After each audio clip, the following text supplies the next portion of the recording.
Running a brokerage is hard work, so whether you're focused on building your own sales pipeline, hiring the best agents, leveling up your team's production, or protecting the culture you've built, you're in the right place. Real estate brings the challenges, and we share the solution.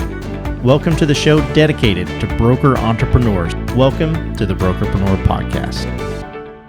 Hey guys, welcome to another episode of the Brokerpreneur podcast. I'm Dr. Ben Spears, the Doctor of Flow. I'm here as usual with the big guy, Matt Vi. What's up, Matt? Not a whole lot. Super excited about the guest. He's out in the woods. He's in a cabin, but he still wanted to be on the podcast. Ben always calls me the Sasquatch of recruiting. So now it's extremely accurate that the Sasquatch of recruiting has got a guest that's in the woods in a cabin. So I'm super excited to talk about that. I'm not going to steal any thunder, Ben. I'm just going to leave it at that. Just had to get the Sasquatch thing in. Yeah, sure thing. Wherever you're listening to this, make sure that you hit that follow and that subscribe button. Let's get straight into our guest. We have Jaime Jay. He is, I wanted to call him Supreme Leader. He's our now CEO, freedom fighter. He's with Bottleneck Distant Assistants. Jaime, how's it going? It's going well. Thanks so much for having me. Absolutely. We love it. We've had a lot of conversations with Jaime Jay. Obviously we met him through Entrepreneur Magazine, Entrepreneur Media. We did a webinar with he and Matt, and it has just turned into a great friendship ever since. So Bottleneck Distant Assistants, of course we want to get to your background, but I love giving everyone a little bit of a premise really quick of who we're talking to. Tell us a little bit about it and what it is. Well, we're really proud to say we've invested in category design. So we are the world's first dedicated distant assistant company. It's pretty much anything remote-based administrivia. So that's what we do, remote-based administrative support. And yeah, we love it. We are really big into systems and processes. So we take all that boring stuff and make it really fun and exciting. Awesome. Yeah, administrivia is my new favorite word. So I imagine, you were a little kid, right? And you were playing, you had like your letter blocks. Everybody in this calling, I remember those little wooden letter blocks. Oh yeah. And they were just spread out all over the place. And they formed a line and it said administrivia. And you're like, I think I want to know. I think I know what I want to do with my life. And then, 4 years old, you were like, I'm going to start Bottleneck Distant Assistants. Was that pretty close or? You nailed it right on the head. Like I remember having dreams.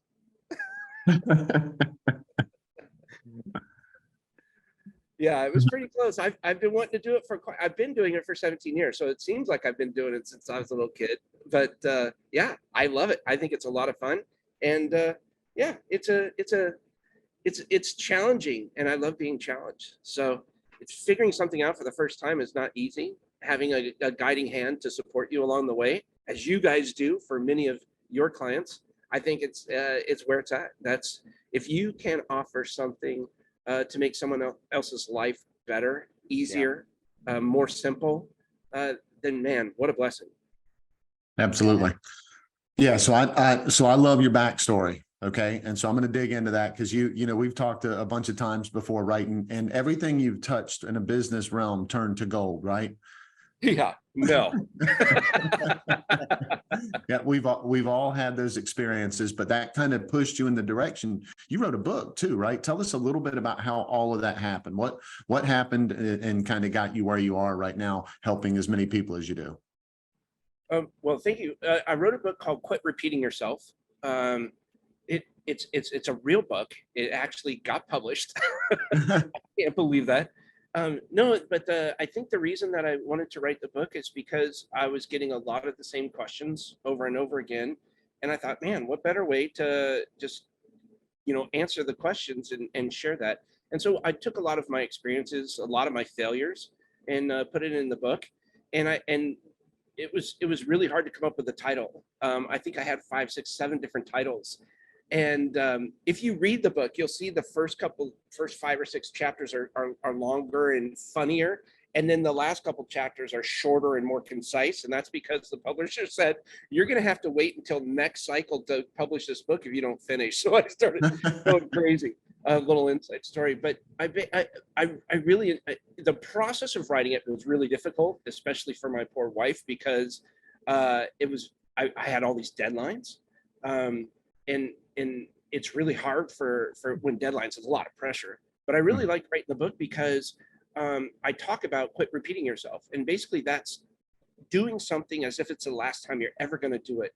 So all those little things that really don't give you energy, if you do them one more time and document it, either in a video or a written form, now you can delegate that stuff to someone else who really gets a lot of energy out of doing those things. Right. But in order for that to work and delegation to work, whoever you're delegating to has to understand you. They can't just try to figure out what's in your head. But if you write it down or you document it in a certain way, oh my gosh, what a different world it is. And it sounds super simple. As a matter of fact, it is simple. It's just difficult getting there. It takes time. Yeah, so I love that. So here's the, in one of my first conversations with you, one of the cool things that I took away from the conversation was, you want people to be able to do what it is that they're good at and apply it to the task, but not to the detriment of the task being done the way you wanted. And so that means that you have to make sure that everything is being collectively set up to be accomplished with the person that's delegating its flavor, for lack of a better way of putting it, but without missing the fundamental part that you, as the person that knows the task ultimately has to be done, you're that responsible person, making sure that it goes the way that it's supposed to go. Absolutely, positively love that. That is just super fantastic, and I appreciated you sharing that with me, and I'm glad you're willing to share it with our audience, because we know that's what you do day to day with all of your assistants, right? So tell us, so kind of going forward into this. So you got started, you wrote the book and everything, and then you kind of had this, from what I understand, you kind of had this epiphany, basically, like, oh, wait a minute, if I help somebody understand their processes, then it makes it super easy for them to put the right person in place. Is that correct? Yeah. So take the real estate industry. There's not that much paperwork in real estate, is there? There's whatever, man. I feel like one sheet. Well, like one sheet, it's done, right? It's one form, and everybody signs it, and the whole deal is done. Right. So real estate, because of all the laws, it gets complicated. You got to cover yourself, and there's depending on what kind of real estate, commercial or residential, but you have a broker, you have the agent, you have the other agent, you have the buyer, the seller. There's all these things going on, and there's a lot of paper trail or paperwork that needs to be done. And if you don't have an ironed out process, and all of a sudden you start going out there and you start selling a lot of real estate, pretty soon, before you know it, I like to call it that roller coaster effect. Yep. Because you're out there selling, then all of a sudden you can't sell anymore. You got to slow down. You got to get all the paperwork done. You've got to get everything sorted. Now all of a sudden you have a client calling in saying, hey, why isn't this closing? I really want this closing. Yep. Blah, blah, blah. And then you run into a bunch of problems. And if you don't have a system in place to get that done outside of your brain, right, it's going to be really hard for that to happen. And this is why so many real estate agents have teams. Brokers have teams, because you need teams of people to work on that. But if the team does not know what's going on at the head of the engine, just like if an engine in a train derails, the rest of the train is going to derail. They're not going to go anywhere. And so it's really important to understand what it is that you do, what it is that you think, and how you want things to get done, and convey that to the team, because the team will then come in and either not align with you and take off, or they'll be like, oh, I totally believe in you. This is exactly what I love. I love the core values. I love your belief system. I am your trooper. I'm in. Let's do this. And then you can kind of start getting that team together. One of the biggest challenges I see, especially real estate agents or real estate professionals making, is not documenting their thoughts. And what happens later on is miscommunication. Oh, Did you send that paperwork over to the title? No, I didn't. I didn't know I was supposed to. What? How did you not know that? Right. That's where this whole thing starts happening. So do something as if it's the last time you're ever going to do it. Do the business like you want the business to be done. But in order to scale, if that's indeed what you want to be able to do, document that. And here's the cool part. Not everything you do in the real estate transaction is going to give you energy. I don't know. Maybe to me, I can't stand bookkeeping. I can't stand it. Is it important and vital piece of our business? Absolutely. Right. So I do the bookkeeping in the beginning, but I couldn't stand it. Now we have a bookkeeper. They love it. They can't wait to give me those reports and the numbers and figuring all that stuff out. And by the way, because they were doing that and they were focused on it, they've improved our bookkeeping process. Oh, absolutely. It's amazing. So sorry to keep going on about that, but that's really the crux of everything. Yeah, that's fantastic. I love it. And, a key point on all of that is the things that you do collectively every day are what creates the culture.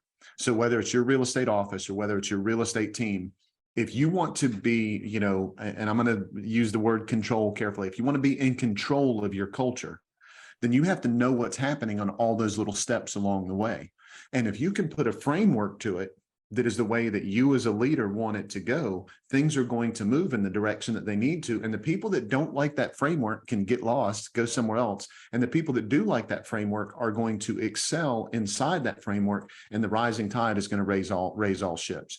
You're talking about scalability is what you're talking about, Jaime, which we love that, right? This actually just came up in a mastermind probably less than a week ago. I don't remember which one it was, Ben, but you'll probably remember. But, we talked about agents going through the cycle of their business. They would get to, 22, 24 transactions, 30 transactions in a year. And if they didn't have systems in place, if they didn't have a way of being able to take care of the people that were in that history of transactions, they wouldn't continue getting referrals from those people, because they weren't taking care of them the way they were supposed to, because they didn't have a system in place. So all of that business that they got referred and all those people that kind of skyrocketed and went up and got them to that next plateau, they start struggling to continue getting business from those people because they're not offering that same level of service because they don't have that consistency. That boils down to that documentation, Jaime, that you're talking about.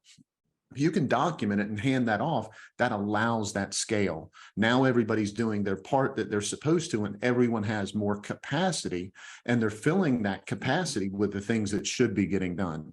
So, we're super huge fans of yours. You know that, right? Anytime somebody starts struggling and says, "Hey, I need to get this figured out," or whatever, I'm like, "Okay, you got to talk to Jaime," and that's the reason why, is because you understand scaling that way, right, Ben?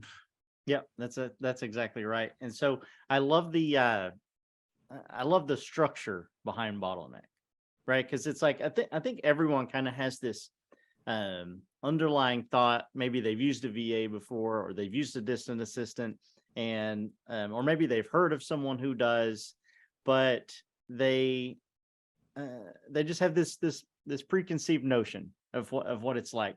But the way that you have everything set up, it's just amazing. And I'm going to let you describe it. But then I want to circle that to Matt right after that and say, Matt, as a broker, as a real estate broker who's recruiting, or, maybe they're just getting their brokerage started, you name it, how would you say, I would start off utilizing this in this form or fashion? So Jaime, tell us a little bit about how it's all set up. Yeah. Boy, are we proud of what we've done here. Yeah.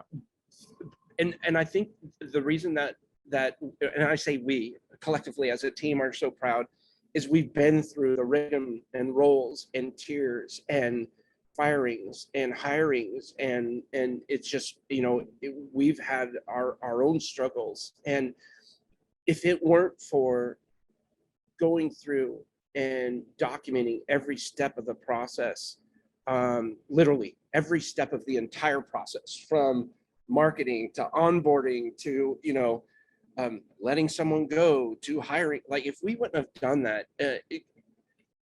my stress level I probably would have been, if not dead, close to it, because it's stressful running a business when you're constantly chasing the ball as Yep. opposed to being out in front of it.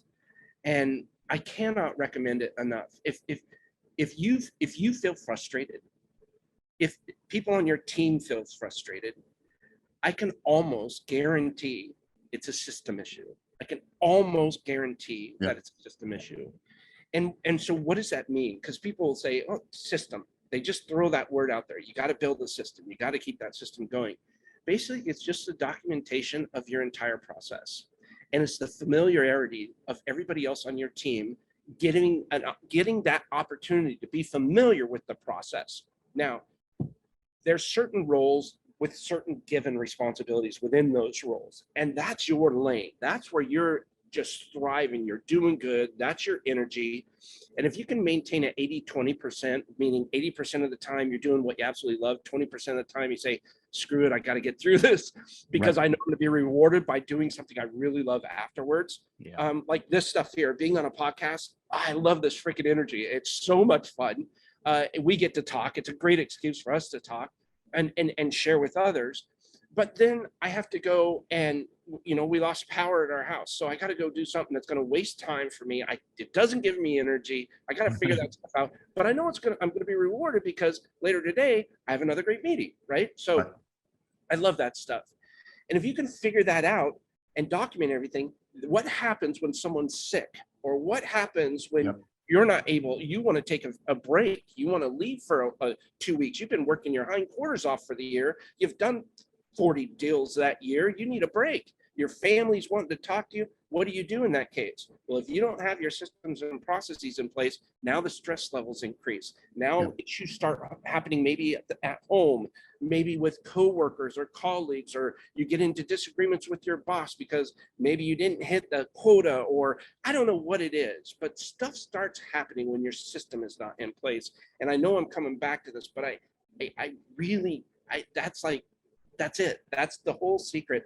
I've never seen a business fail on paper, but I've seen plenty of businesses fail. And the reason why they haven't failed is because their lack of systems and processes. And I'll give you one more example and then I'll turn it back over. I'm sorry. But yesterday, was it last week, we had a recruitment challenge where we had a bunch of new clients come on board, and we needed to recruit a lot more people. So we took our operations director, because we have systems in place, went over and supported the recruiting department. So she was doing interviews and things like that. Why? Because we had a step-by-step process in place. And guess what? Everybody was happy. We solved all the challenges. And that's because someone stepped outside their lane to support someone else just for a little bit. And now she's back doing her regular role. So that's the importance of systems. Hey, Dr. Ben here. I hope you're enjoying this episode. If sometimes you feel overloaded or alone when it comes to building your brokerage, I want you to know that we are here for you. There's so much support available to agents, but hardly any dedicated to brokers. I want to personally invite you to schedule a complimentary strategy call where Matt will help you build a 3-step profitability plan that will immediately produce results. This is not a sales pitch. There's no obligation. Simply click the link in the description below. Now let's get back to the show. Yeah, so I absolutely positively love that. That is so spot on. It's so accurate. There's we could talk, we can't and we won't, but we could talk about that for hours, right? So and I think the fundamental part of this, and Ben, you're back to your question a little bit, is as a broker, what's kind of that first step? I think he just kind of said what the first step was, and that is identifying where the gap is so that your team could share responsibilities if they needed to. So if I'm a real estate broker and I look in my office and I have two people helping me, or 4 people, or I'm the only one, and I look around, and when I look around and I see, could somebody else come in and help me out with this part of what's stressing me out? Could somebody else come in and do this? If the answer is no, that might be pretty close to the top of your list of what needs to be systemized first, right?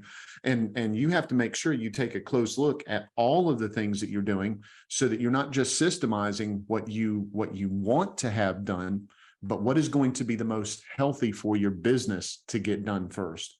Right. And so we all know this, your business breaks down into 4 pieces, right? There's sales, there's marketing, there's finance, and there's compliance. Everything in all businesses break down into those categories.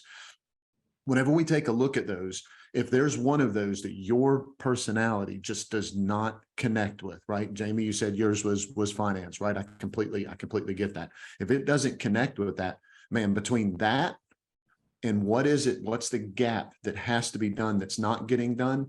Those two things are going to identify where you need to spend the most energy. But then the critical part here, and this really is where Jaime comes into play, the critical part here is, don't do the things that you're no good at, that you don't have a system, that you don't like to do. Put those at the top of the list, and then you try to figure out a system all by yourself of how to fix that, right? That's really where Jaime comes into play. They have a systematic way of how they help you do this. That way, your things that need to be done in your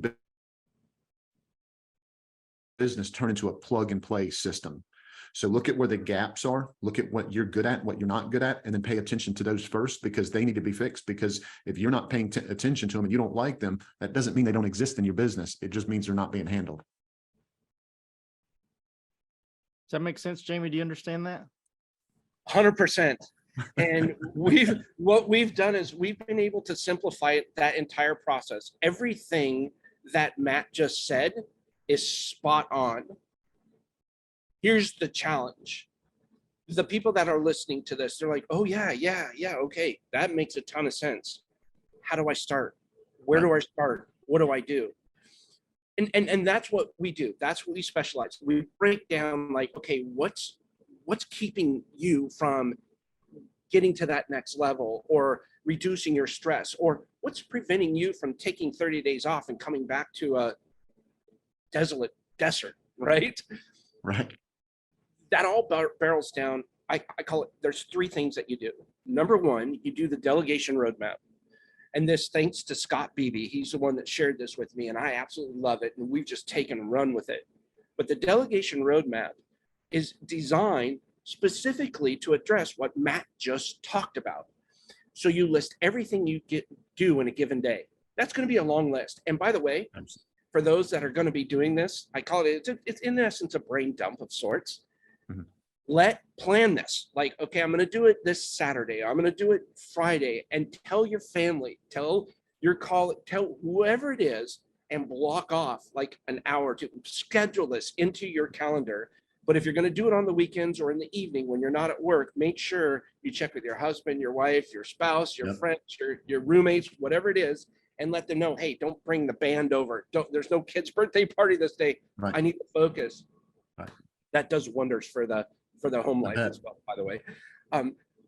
But when you do this, you write down every single thing you do in a given day, and you assign two values. Number one, is it something that gives you energy or drains you of energy? And number two, is it something you absolutely must do, or can you delegate this task? And here's the key, to somebody else that can do it 70% as good as you or better. Yep. And I'll repeat that. Delegate that task to somebody who can do it 70% as good as you or better. And it's really important, because when you first hire somebody, as many people think that I just need to get somebody that knows real estate, they're rock star, they know how to do this documentation, and they're real. No, that's just so wrong. And I just plead with you, if that's what you're looking for and that's where you're at, it's going to end up as a failure. I promise. Absolutely. I've hired over 1,000 people in the last 17 years. I get it.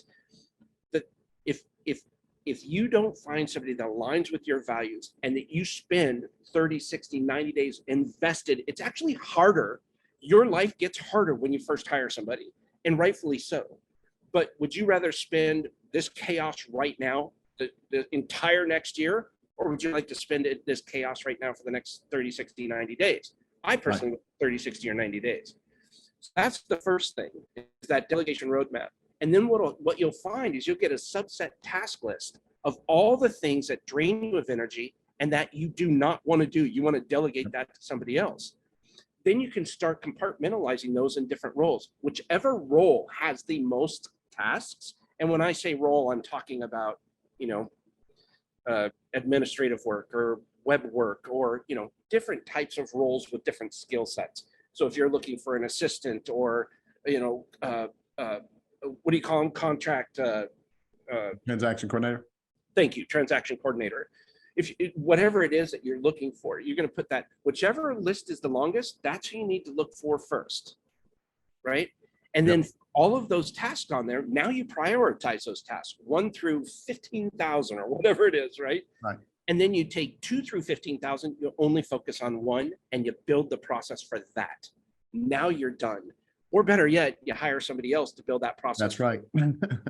And so that's how you, what Matt just said, that's how you get that started. It's not rocket science, but it's a nice roadmap. That's why we call it the delegation roadmap. So spot on. The second thing that you do, oh, sorry, go ahead. No, that's so spot on. Keep going. Go, go, keep go. going, please. Okay. I'm trying to hurry because I know we have a short amount of time. No, it's all good. You're good. The second thing that you want to do is when you say to give a task, what does that mean to you guys? Does anybody know what a task, if you delegate a task, what does that mean? What does it mean, or what do we think it means? Because that's two different things. Yeah. What do you think it means when you delegate a task? Yeah. Yeah. Hey, go. Hey, get this done, start to finish, the way that I want it done. That's what people most often think that delegating a task actually is. The truth is, most of the time, it is handing something over to somebody for them to figure out, so that it's done to a point of completion where at least you both can move forward and see what to do next. Exactly. That's what everybody. Not everybody, but I would say a large percentage of people think that that's exactly what a task is. But there's a lot of ambiguity in what you just said. And okay, when you deliver a task to somebody, you think something needs to occur. That's what your perception is. Something needs to happen. Someone else's perception may be completely different. So it's really important to define what a task is.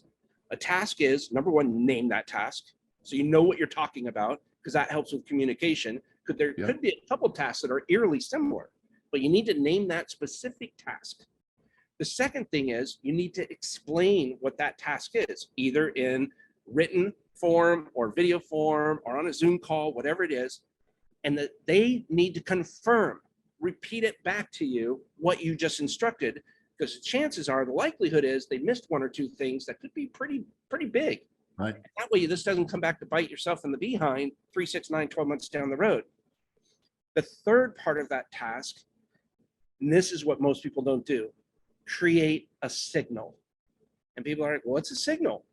Well, when is this task done in my head? Like, when is it done? Do you file paperwork and give a receipt to somebody? Do you, check a little tick box in your CRM?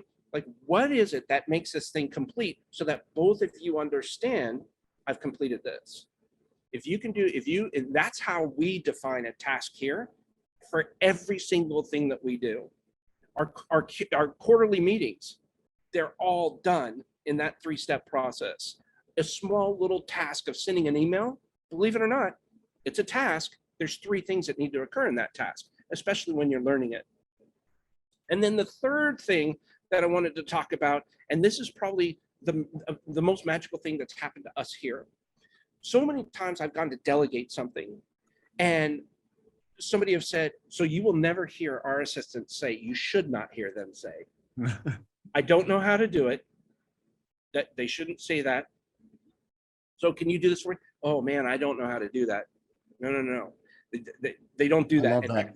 Here's the reason why. And then the other thing, if they say, I don't know how to do that, the other one is, not my job. I won't do it. Yeah, not my job. You'll never hear them say that. And the reason why is, even if I say, okay, Dr. Ben, can you go find the nuclear codes for the warheads in Southern Arizona for me? Give me 10 seconds. Like, what? So obviously that's a joke, but what we train our assistants to do would be to say something along the lines of, I'm not exactly sure exactly what you're talking about there. Can you elaborate? What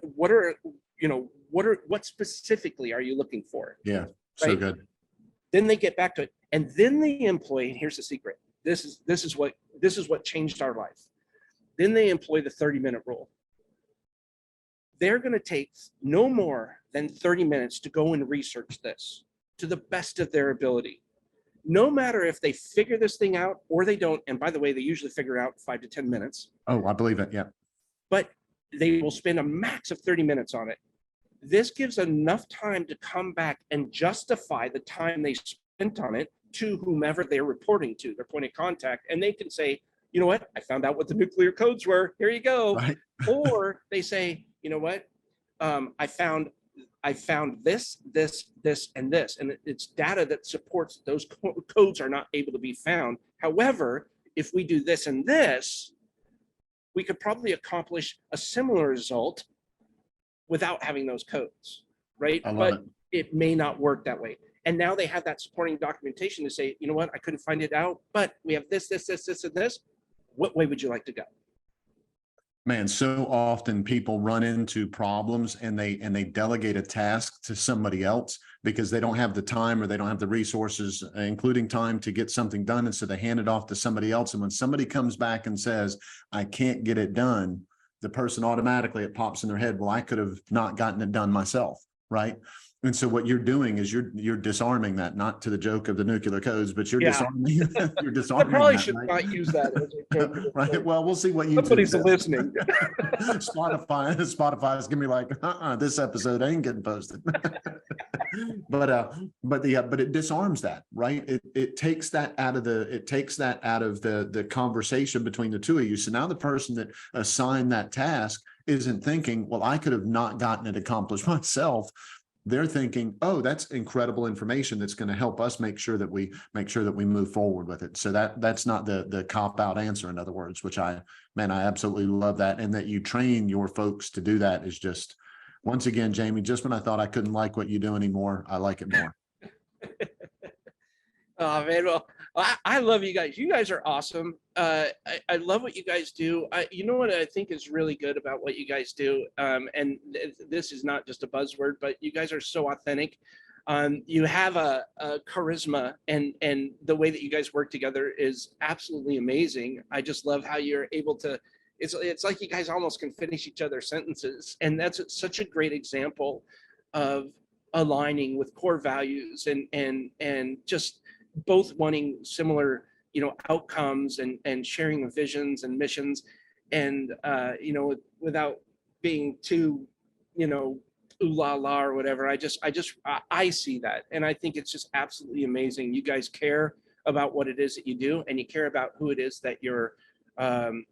I don't want to say helping, but who you're supporting or who you're giving guidance to, and that's magic, and it's hard to figure out.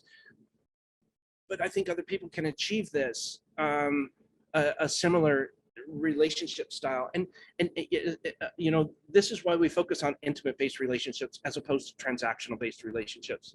Transactional-based relationships is my experience in corporate America, right? I was in corporate America 12 years, 11 years to figure out how to get out of there. And it was just transactional. It was just not, boy, when you find the magic like you two share, man, congratulations, because it's magical, and thank you for allowing me to be part of your lives for the little part that I'm in it. You guys are amazing. Yeah, Well, thank you so we much for appreciate that. you being part of it. Yeah, absolutely. Yeah, I was just getting ready to make a joke about me being the biggest drain on Matt's energy, and he's already thinking about how to delegate me. Whatever. Way to go, Jaime. We appreciate that. Well played, my friend. Well played.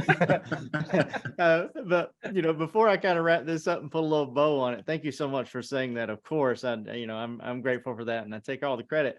But it says my internet connection is unstable. Anyway, let people know if they wanted to reach out to you, connect, learn more about Bottleneck. If they just want to meet a really cool guy, then what's the best way for them to do that?